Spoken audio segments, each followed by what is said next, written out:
Hello students, Kanchan ma'am here again. So we are going to do cell structure today.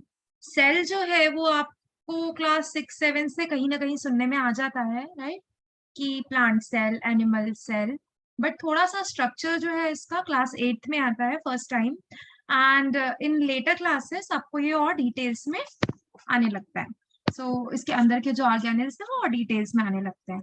So this lecture can help all of you जो भी समझना चाहते हैं कि sales क्या है, ठीक है ना. So this is a very basic concepts will be covered in this lecture. Let's start. Okay, so cell structure. Now all the living organisms, चाहे वो plants हो चाहे animals हो, सब किससे मिलके बने हैं? They all are made up of the cells.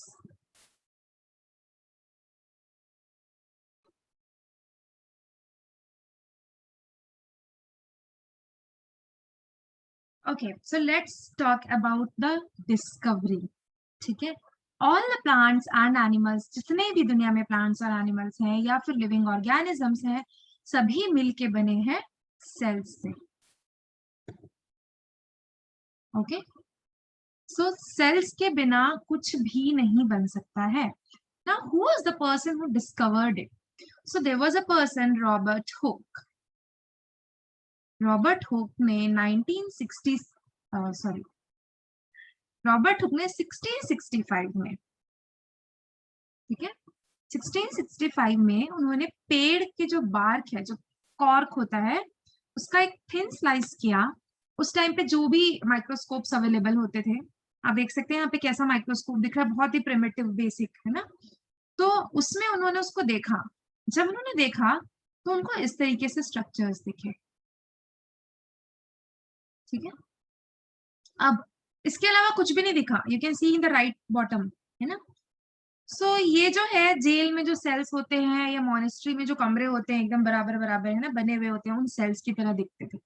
So he gave the term cell. उन्होंने बोला मैंने क्या देखा है कॉर्क की स्लाइस में, आई हैव सीन सेल्स, ठीक है. सो यहाँ से ये टर्म सेल्स आई थी.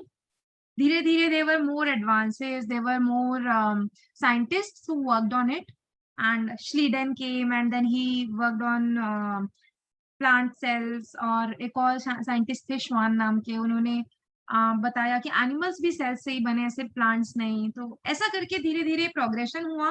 पहले ये पता चला कि प्लांट्स जो है वो सेल्स से मिलके बने हैं, फिर ये पता चला कि सारे एनिमल्स भी सेल्स से मिलके बने हैं, ठीक है. सो ये प्रोसेस जो है ये कंप्लीट हुआ, and then this fact was established कि a cell is what is making all of our bodies, ठीक है. तो ये हो गई सेल की डिस्कवरी में. आपको रॉबर्ट हुक का नाम याद रखना है. Then we go to number of cells. तो ये सेल्स कितने होते हैं, कितने हो सकते हैं, है ना. हमारी बॉडी में कितने सेल्स हैं? What do you think about it. We have trillions and zillions of cells, ठीक है. लेकिन सारे ऑर्गेनिजम्स ऐसे नहीं है. अब अगर आप ये अमीबा देखेंगे जो हमने क्लास 7th में भी देखा है डाइजेशन के प्रोसेस में, digestion in amoeba, it is a single cell. ये पूरा क्या है? ये एक सेल है. इसके अलावा एमीबा के पास कुछ भी नहीं है. तो एमीबा अपना खाना पीना, डाइजेशन, एक्सक्रीशन, रेस्पिरेशन, सब कुछ कहाँ कर रहा है? इस एक सेल के अंदर, जो कि बहुत छोटा सा है. You can not see. We are going extremely microscopic today, है ना. हम सब जो ऐसी चीजें जो भी हम बात कर रहे हैं आज, सब कुछ सिर्फ माइक्रोस्कोप से ही दिखेगा आपको. अपनी अनएडेड आईज से कुछ भी नहीं दिखेगा. So number of cells, amoeba जो है it is having only one cell, तो इसको हम बोलेंगे यूनी. यूनी मतलब वन. कैसा सेल है इसमें? Uni cell. तो it will be called as unicellular. तो ऐसे बहुत सारे ऑर्गेनिजम्स है प्रिमिटिव जो कि यूनिसेल्यूलर ऑर्गेनिजम्स हैं. और हम कैसे हैं? We are, can I write multi, है ना, फॉर इट, क्योंकि हमारे पास बहुत सारे सेल्स हैं. तो कुछ ऑर्गेनिजम्स जो हैं वो यूनिसेल्यूलर होते हैं, और कुछ ऑर्गेनिजम्स कैसे होते हैं? मल्टी सेल्यूलर होते हैं. मल्टी सेल्यूलर में प्लांट्स आ जाएंगे, एनिमल्स आ जाएंगे, ह्यूमंस आ जाएंगे, इंसेक्ट्स आ जाएंगे. ओके, ये होगी बात नंबर ऑफ सेल्स की. Now we go to size of cells. भाई अभी सेल्स होते कितने बड़े हैं? मैम ने तो बोल दिया माइक्रोस्कोपिक होते हैं, बट कितने बड़े होते हैं? So there is a range obviously. जो सबसे छोटा सेल है it is mycoplasma and it is 10 micrometer. Okay, it is 10 micrometer and the largest cell is ostrich cell. Now ये एक ऐसा सेल है जिसको आप आंखों से देख सकते हैं obviously. I said we will go microscopic, but yes there are some exceptions everywhere. ये जो है ये 130 से 170 की रेंज में ऑस्ट्रिच का एग होता है, और ये एग एक सिंगल सेल है। ठीक है, जो माइक्रोस्कोपिक होता है वही सेल यहाँ पे क्या है, बहुत बड़ा है। You can see the comparison which is made here. Ostrich का एग बहुत बड़ा है and microplasma is a very very very small cell. ये तो बहुत सारे सेल्स हैं और ये होंगे कोई एक ड्रॉप में। ओके, इससे भी ज्यादा मिलेंगे, इसके 1000 टाइम्स मिलेंगे हो सकता है उस एक ड्रॉप में। बहुत छोटे होते हैं। सो ये हो गई बात साइज ऑफ सेल्स की। अब आपको आइडिया हो गया कि सेल्स जो है वो किसी भी साइज के हो सकते हैं and they are microscopic mostly. There are some exceptions, जैसे हमने यहाँ पे देखा ऑस्ट्रिच का egg. Okay, now shape of cells. अब क्या सारे सेल्स ऐसे ही दिखते हैं क्या, जैसा देखा था रॉबर्ट हुक ने? नो, हमारी बॉडी इतने कॉम्प्लिकेटेड चीजें करती है, हमारी बॉडी में इतने सारे टाइप ऑफ ऑर्गन्स हैं, तो उनके जो सेल्स हैं वो भी अलग अलग प्रकार के हैं।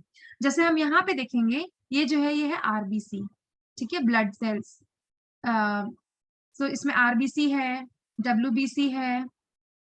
ओके, इस तरीके से बहुत सारे यहाँ पे सेल्स हैं। आरबीसी, डब्ल्यूबीसी, प्लेटलेट्स हमने पढ़े हैं। तो ये सारे ब्लड के सेल्स का शेप अलग अलग होता है। फिर है नर्व सेल्स। नर्व सेल्स जो है आप देखेंगे कैसे ऊपर स्टार शेप दिख रही है यहाँ पे, और नीचे एक लंबा सा, it is very long, nerve cells are very very long. Okay, and they have many branches. ये दिख रहे हैं आपको, ब्रांच्ड है, राइट? दूसरे सेल में आपको ऐसा नहीं दिखेगा। अगर आप मसल सेल में या फिर यहाँ फैट के सेल में देखेंगे, ये आपका फैट का सेल है। This is sperm, okay, which is a male gamete which helps in reproduction. This is ovum. तो आप देख सकते हैं this is muscle cell, smooth muscle cell. तो सारे सेल के शेप्स जो है अलग अलग हैं। अब ये शेप अलग अलग क्यों होते हैं? ये अलग होते हैं बेस्ड ऑन देयर फंक्शन। उनका फंक्शन कैसा है, उनको क्या काम करना है, उस पर डिपेंड करता है कि उनका शेप कैसे होगा। ठीक है ना? So you can read more about it. मैं आपको एक दो एग्जांपल्स दे देती हूँ थोड़ा सा दिमाग में रखने के लिए। For example nerve cell. अब देखिए मैं आपको पढ़ा रही हूँ, आप ये बात सुन रहे हैं, आपके दिमाग में जा रही है, you are storing it, maybe you are writing it. ठीक है, हो सकता है आपके पीछे से कोई और आपसे बात कर रहा है, लेकिन फिर भी आप सुन रहे हो, उसको कलेक्ट कर रहे हैं अपने दिमाग में। तो ये सारी चीजें कितने फास्ट हो रही हैं। ये जो ट्रांसमिशन है सारी इंफॉर्मेशन का, ये किसके थ्रू हो रहा है, नर्व्स के थ्रू। और ये कितना ज्यादा फास्ट हो रहा है ना? सो फास्ट इट इज, है कि नहीं? तो इस काम को फास्ट क्यों कर पा रहे, क्योंकि इसकी इतनी ब्रांचेस है, ये इतनी एफिशिएंट है। इनको जो मैसेजेस है वो बहुत दूर दूर तक ले जाने हैं, पूरी बॉडी में कन्वे करने हैं, है ना? आके मुझे किसी ने पिंच किया तो मुझे हाथ हटाओ, ये कन्वे करना है। तो ये बहुत फास्ट होना चाहिए, बहुत एफिशिएंट होना चाहिए, इसलिए इसमें बहुत ब्रांचेस है। इसका स्ट्रक्चर, इसका शेप दूसरे तरीके का है। ठीक है, लेकिन नर्व सेल्स जो सारी है वो ऐसे ही दिखेंगी। एक नर्व सेल दूसरी नर्व सेल से अलग नहीं दिखेगी। फिर आप देखेंगे स्पर्म। स्पर्म का काम क्या है? स्पर्म का काम है टू स्विम। स्पर्म स्विम करके फीमेल गमीट ओवम तक जाता है ताकि रिप्रोडक्शन हो सके। तो स्विम करना है, इसलिए उसके पास क्या है, उसके पास एक टेल है जिससे वो स्विम कर पाए इजिली। देन आप देखेंगे आरबीसी। आरबीसी जो होते हैं ब्लड, रेड ब्लड सेल्स जो होते हैं वो डिस्क शेप होते हैं। मतलब अगर हम साइड से देखेंगे ना तो ऐसे दिखेंगे। ये साइड का बता रही हूँ मैं ना, मतलब बीच से प्रेस्ड होंगे। आप समझ लो आपने एक प्लेडो से कुछ बनाया और बीच में उसको ऐसे प्रेस कर दिया, ऐसे पेड़े को कैसे करते हैं कभी कभी, like that. So they are that shape. क्यों? क्योंकि उसको ब्लड में फ्लो होना है। अब ब्लड में जब फ्लो हो रहे हैं वो, तो कहीं कहीं पे जब पतली ब्लड वेसल्स है तो उनको ऐसे ऐसे होके निकलना पड़ता है, राइट? थोड़ा सा टिल्ट होके या कुछ करके। तो अगर एकदम सॉलिड रहेगा स्फेरिकल तो वो इजीली फ्लो नहीं हो पाएगा। इससे वो इजीली फ्लो हो पाता है, जहां पे जरूरत पड़ी वहां पे थोड़ा फोल्ड होके एंड वापस रिलीज होके, इस तरीके से हो पाता है। सो आरबीसी का शेप वैसा है। तो जो शेप्स हैं आपको इतना सब याद नहीं रखना है। What you have to remember is the shape of the cell depends on the function, है ना? ऑब्वियसली फंक्शन पे डिपेंड करेगा, उसके काम पे डिपेंड करेगा कि उसका शेप कैसा होना चाहिए, है ना? ठीक है, then parts of the cell. अब सेल के अंदर अगर हम जाएं ठीक है, ये एक सेल हो गया। आप अब सपोज करो मैंने इसको बड़ा ड्रॉ कर दिया, ठीक है, ताकि मैं आपको समझा सकूं। इस सेल के अंदर बहुत सारी चीजें होती हैं, बहुत सारे पार्ट्स होते हैं, इनको कहते हैं ऑर्गेनेल्स, छोटे छोटे ऑर्गन्स, ऑर्गेनेल्स, ठीक है। These are cell organelles. तो इसमें सबसे पहला है सेल मेम्ब्रेन, मतलब ये बाहर की मेम्ब्रेन।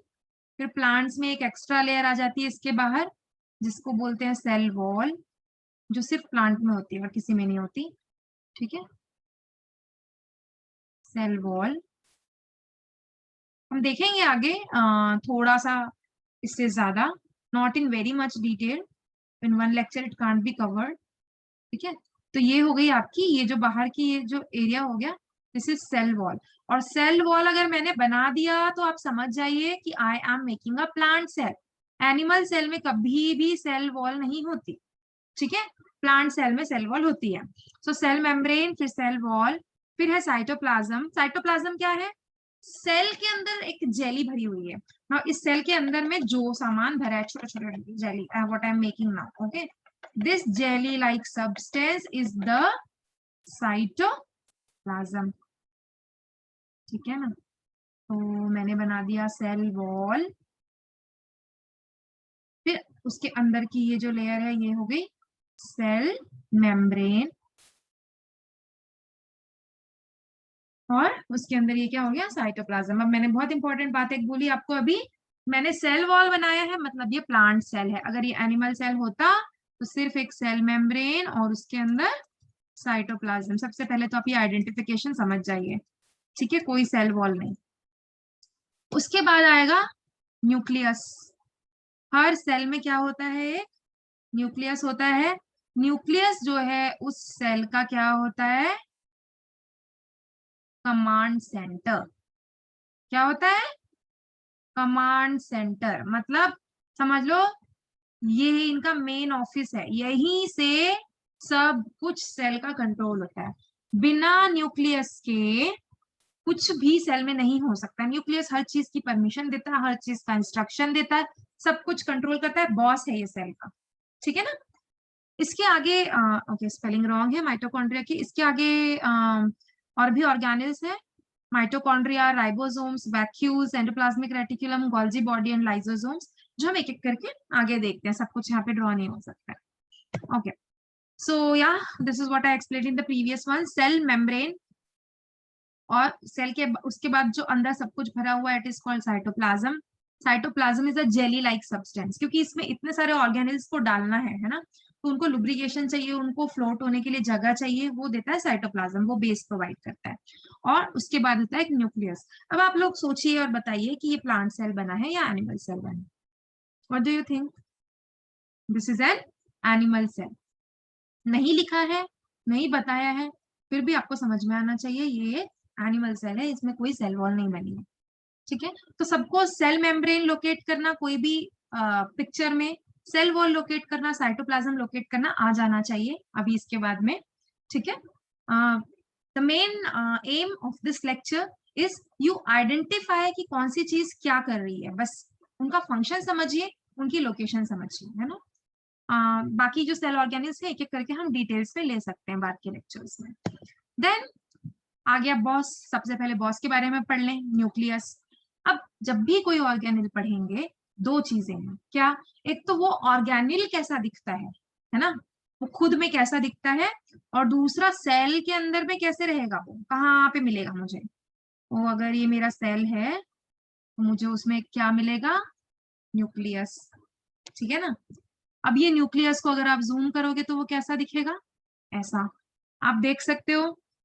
इसमें एक न्यूक्लियस की जो डार्क ब्लू है ना बेटा, बस वही न्यूक्लियस है, ठीक है, उसके बाहर का लाइट ब्लू आप अभी मत देखो। ये एक बॉल जैसा सर्कल है, उसको काटा है आपको दिखाने के लिए, 1/4 पोर्शन उसका काट दिया है, इसका शेप ऐसा नहीं होता है ना। अब न्यूक्लियस जो है उसमें एक न्यूक्लियर मेम्ब्रेन होती है, या फिर न्यूक्लियर एनवेलप आप बोल सकते हैं, और उसके अंदर में आप देखेंगे छोटे छोटे पोर्स हैं, दिख रहे हैं पोर्स, इनको बोलते हैं न्यूक्लियर पोर। उसमें एनवेलप में, उस मेम्ब्रेन में थोड़े से छेद होते हैं, पोर्स होते हैं, ताकि सामान का लाना ले जाना, इंस्ट्रक्शंस का लाना ले जाना हो, right. That is nuclear core. फिर उसके अंदर आप देखेंगे ये थ्रेड्स दिख रहे हैं आपको, ये है आपका क्रोमैटिन, ठीक है, ये आपका क्रोमैटिन। ये क्रोमैटिन, क्रोमोसोम, डीएनए, ये सब एक दूसरे के भाई भाई है, हम अलग से उसको डिटेल्स में पढ़ेंगे। बट आप जो आज तक डीएनए डीएनए बहुत कॉमनली सुनते हैं वो आप समझ जाइए वो यहीं पे है, यही क्रोमैटिन वो डीएनए है, आप ऐसा समझ लीजिए अभी के लिए, ठीक है। फिर है न्यूक्लियोलस, मतलब एक बड़े ब्लू बॉल के अंदर आपको एक और छोटा पर्पल ब्लू बॉल दिख रहा है, that is nucleolus. So nucleus में आपको ध्यान रखना है कि एक न्यूक्लियस होता है जिसकी सबसे बाहर की मेम्ब्रेन होती है न्यूक्लियर मेम्ब्रेन, ठीक है। इसके बाद इसके अंदर क्या होता है, डीएनए या आरएनए या फिर आप बोल सकते हैं क्रोमैटिन। उसके बाद एक क्या होता है उसमें, न्यूक्लियोलस, स्पेलिंग में चेंज देख लिए, न्यूक्लियस नहीं है, न्यूक्लियोलस, ये दोनों यहाँ पे ऐड हुआ है, न्यूक्लियोलस। अब ये न्यूक्लियस जो है ये बॉस क्यों है, बिकॉज ऑफ दिस डीएनए, है ना, लिविंग ऑर्गेनिजम्स आर ऑल कठपुतली ऑफ दिस, ओके। डीएनए से ही सारा कुछ बना है, मेरे बाल कैसे होंगे, मेरी आंखें कैसे होंगी, मेरी आवाज कैसी होगी, मेरा फेस का स्ट्रक्चर कैसा होगा, ये सब किस पे डिपेंड करेगा, it is all depending on the DNA, ठीक है। सो इसीलिए इसको कहते हैं बॉस ऑफ द सेल, क्योंकि ये डीएनए को पढ़ पढ़ के ये एक रेफरेंस मैनुअल की तरह ये सेल को पूरा इंस्ट्रक्शन देता है, मतलब ये समझ लो कि बॉस के पास में है मेन रेफरेंस मैनुअल जो पढ़ के वो पूरे सेल को बता रहा है तुम्हें क्या करना है ना। तो nucleus is the control centre, हम कह सकते हैं न्यूक्लियस इज द कंट्रोलर और control centre, it controls everything, ठीक है। न्यूक्लियस का ये फंक्शन हो गया। फिर आता है माइटोकॉन्ड्रिया। नाउ जैसे टॉर्च को चलाने के लिए बैटरी चाहिए, है ना, टीवी को चलाने के लिए भी आपको रिमोट चाहिए, उस रिमोट के लिए आपको बैटरी चाहिए, आपको चलने फिरने के लिए कुछ फ्यूल चाहिए, खाना पीना चाहिए, है ना, इस सेल को चलने के लिए भी बैटरी चाहिए, उसको कहते हैं mitochondria. Mitochondria is the battery of the cell, it is the power house of the cell. Cell को भी काम करने के लिए एनर्जी लगती है, ओके, और वो कौन बना के देता है, माइटोकॉन्ड्रिया बना के देता है। हाँ, इससे एक और बात मुझे ध्यान आई, न्यूक्लियस हर सेल में सिर्फ एक होगा, ठीक है ना, एक ही न्यूक्लियस होगा, बॉस हमेशा एक होता है। माइटोकॉन्ड्रिया जो है कितने होंगे, ये उतने होंगे जितनी सेल को एनर्जी चाहिए, जितना उसको काम करना है। कोई सेल को कम काम करना है उसके पास कम माइटोकॉन्ड्रिया, किसी को ज्यादा काम करना है उसके पास ज्यादा माइटोकॉन्ड्रिया, ठीक है। तो ये टेंस में हंड्रेड्स में नंबर में हो सकते हैं। तो अब हम इसको, ये इसका इंडिविजुअल स्ट्रक्चर लेफ्ट में बना है, मैं यहाँ पे एक बार सेल के कॉन्टेक्स्ट में बनाती हूँ फिर से, फिर हम इसका स्ट्रक्चर देखेंगे। तो ये हो गया न्यूक्लियस, अगर मान लीजिए, ठीक है, तो सेल में बहुत सारे क्या होंगे, माइटोकॉन्ड्रिया, है ना, तो बहुत सारे माइटोकॉन्ड्रिया होंगे। अब ये माइटोकॉन्ड्रिया को अगर आप जूम करके देखेंगे तो वो ऐसा दिखेगा, आप देख सकते हैं दो लेयर है, ये ब्राउन वाली है आउटर मेम्ब्रेन, और ये जो फोल्डेड दिख रही है अंदर ये है इनर मेम्ब्रेन। सबसे बड़ा फर्क है आउटर और इनर मेम्ब्रेन में, आउटर मेम्ब्रेन रेगुलर है ना, inner membrane is folded. Inner membrane कैसी है, it is folded into finger like structures, और इन फिंगर्स को कहते हैं यहाँ पे क्रिस्टी, फिंगर्स नहीं कहते यहाँ पे क्या कहते हैं, क्रिस्टी, ओके। और इसके अंदर जो सामान भरा हुआ है it is called matrix, mitochondrial matrix. So mitochondria में दो मेम्ब्रेन्स होती हैं, outer membrane, inner membrane. Outer membrane is regular uniform, inner membrane is folded, ठीक है। आउटर मेम्ब्रेन जो है वो रेगुलर होगी, ये आउटर मेम्ब्रेन हो गई, inner membrane is folded into finger like projections, और इनको हम क्या कहेंगे, इन फिंगर्स को हम क्या कहेंगे, क्रिस्टे, और इसके अंदर भरा हुआ होता है मैट्रिक्स, और इसके अंदर कुछ राइबोसोम्स भी होते हैं, हम देखने वाले राइबोसोम्स क्या करते हैं, इसके अंदर राइबोसोम्स भी मिलते हैं, राइबोसोम्स का काम होता है प्रोटीन्स बनाना, ठीक है। सो मैट्रिक्स और क्रिस्टे आपको समझ गया। एक और चीज यहाँ पे आपको जाननी है, एटीपी ना, व्हाट इज एटीपी। हम कहीं जाते हैं, कुछ हमें चाहिए तो हमें पैसे देने पड़ते हैं ना, वैसे ही सेल को भी कुछ काम करना है तो उसको पैसे देने पड़ते हैं, करेंसी देनी पड़ती है। That currency is ATP. So mitochondria produces ATP. यहाँ पे इसकी ये जो सरफेस है ये फोल्डेड क्यों है, पहले तो ये सोचो क्यों फोल्डेड है। To increase the surface area, कि ज्यादा जगह मिल सके रिएक्शन होने के लिए। कौन सा रिएक्शन? वो रिएक्शन जिससे एटीपी बन रहा है। माइटोकॉन्ड्रिया बहुत सारे क्या बनाता है? इट जनरेट्स एटीपी, और यही एटीपी सेल की पावर है। जितनी ज्यादा करेंसी उतना ज्यादा पावर, राइट?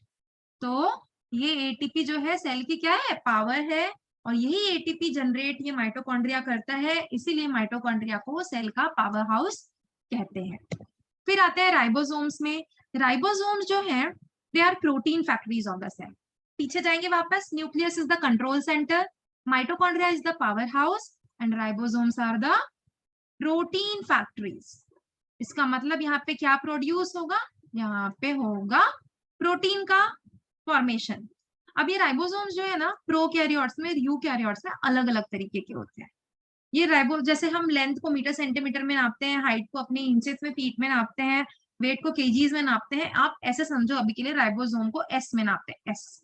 ठीक है, एक इसका वो है, इसको किस तरीके से आइडेंटिफाई करते हैं। तो प्रोकैरियोट्स में मिलता है 70s और यूकैरियोट्स में मिलता है 80s राइबोसोम। ये आपको ध्यान रखना है। राइबोसोम्स दो सब यूनिट से मिलकर बना होता है, एक बड़ा होता है, एक छोटा होता है। लार्जर सब यूनिट, स्मॉलर सब यूनिट।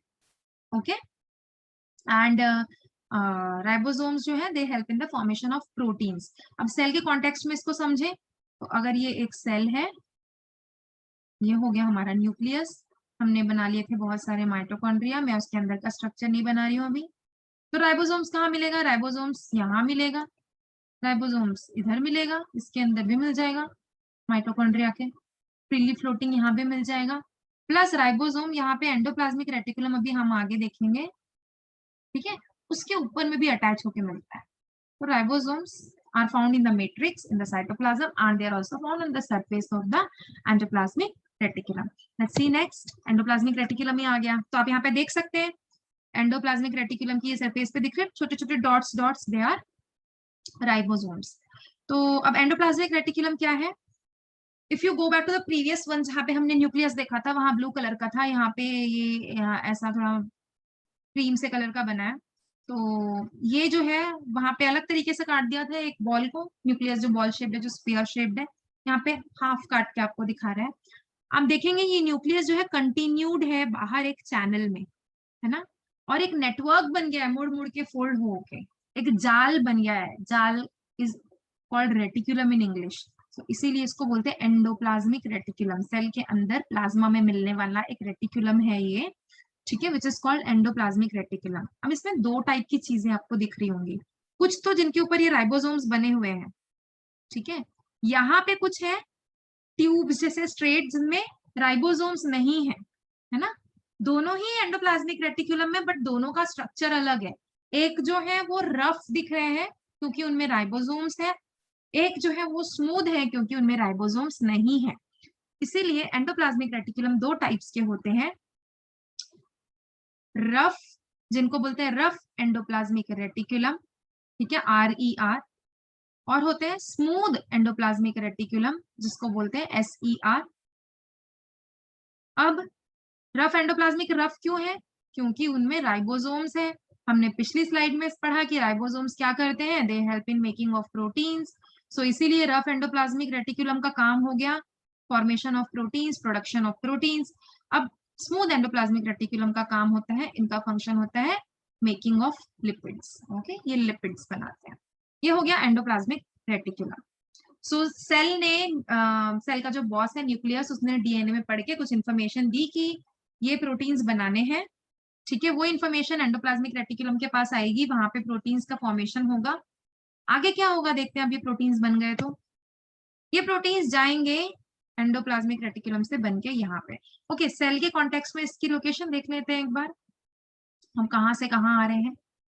न्यूक्लियस है, न्यूक्लियस में फिर हो गया एंडोप्लाज्मिक रेटिकुलम, है ना। अब एंडोप्लाज्मिक रेटिकुलम से मैंने बोला कि प्रोटीन्स बन गए। अब क्या होगा इन प्रोटीन्स का? नेक्स्ट, अब इन प्रोटीन्स का क्या होगा?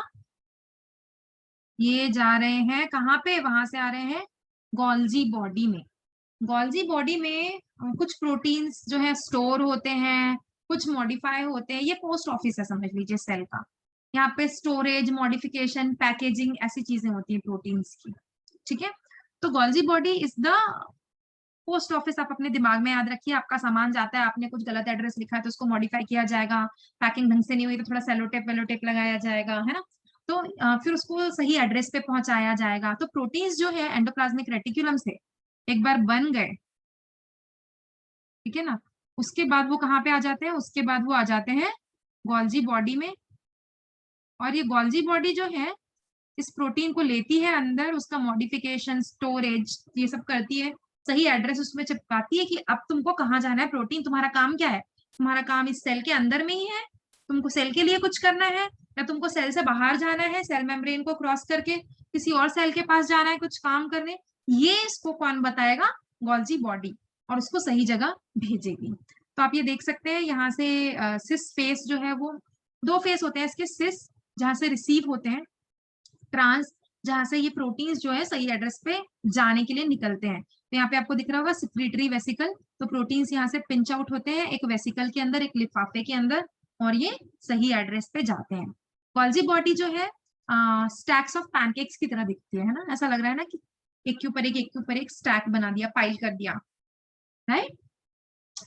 Then lysosomes. Lysosome single membrane एक स्ट्रक्चर होता है, ये है लाइसोसोम।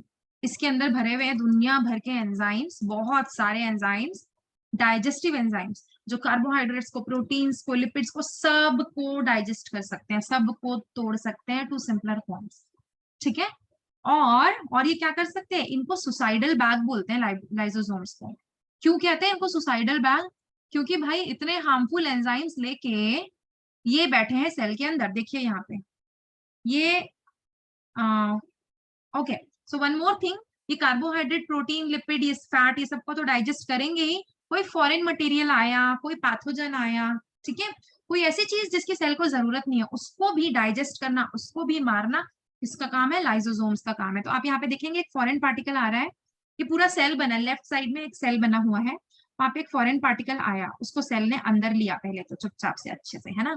उसके बाद सेल ने क्या किया, उसको एक पैकेट में बंद किया, ओके। और उसके बाद में सेल ने, ये सेल के पास बहुत सारे लाइसोसोम्स है, दिख रहे हैं आपको, जिसमें सिर्फ एंजाइम भरा हुआ है। This is enzyme bag, basically digestive enzymes भरे। ये एंजाइम्स के साथ में उसको मिक्स किया, जैसे मिक्स हुआ, शेक हुआ, सारा जो पार्टिकल है वो क्या हुआ, टूट गया, and it is excreted from the cell, और सेल ने उसको बाहर भेज दिया। अगर ये खाने की चीज होती, फूड पार्टिकल होता, तो न्यूट्रिएंट्स एब्जॉर्ब कर लेता, वेस्ट मटेरियल एक्सक्रीट करता। अगर ये फॉरेन पार्टिकल है, सेल के लिए ये टॉक्सिक है, तो सेल इसको पूरा डिग्रेड कर देगा ताकि उसको कोई हार्म ना हो। तो coming to suicidal bag, suicidal bag क्यों बोलते हैं, अब ये सेल इतने सारे ऐसे डाइजेस्टिव एंजाइम के बैग्स लेके घूम रहा है, तो कभी ये भी तो हो सकता है ना कि सेल जो है क्रश हुआ और ये बैग अंदर के अंदर फूट गए, राइट। तो कोई फॉरेन पार्टिकल तो नहीं आया, कुछ फूड भी डाइजेस्ट नहीं करा, लेकिन ये एंजाइम सेल में बिखर गए, तो सेल की ही कंटेंट्स को मार देता है। तो सेल जो है it is kind of suicide, so it is also called suicidal bag, okay.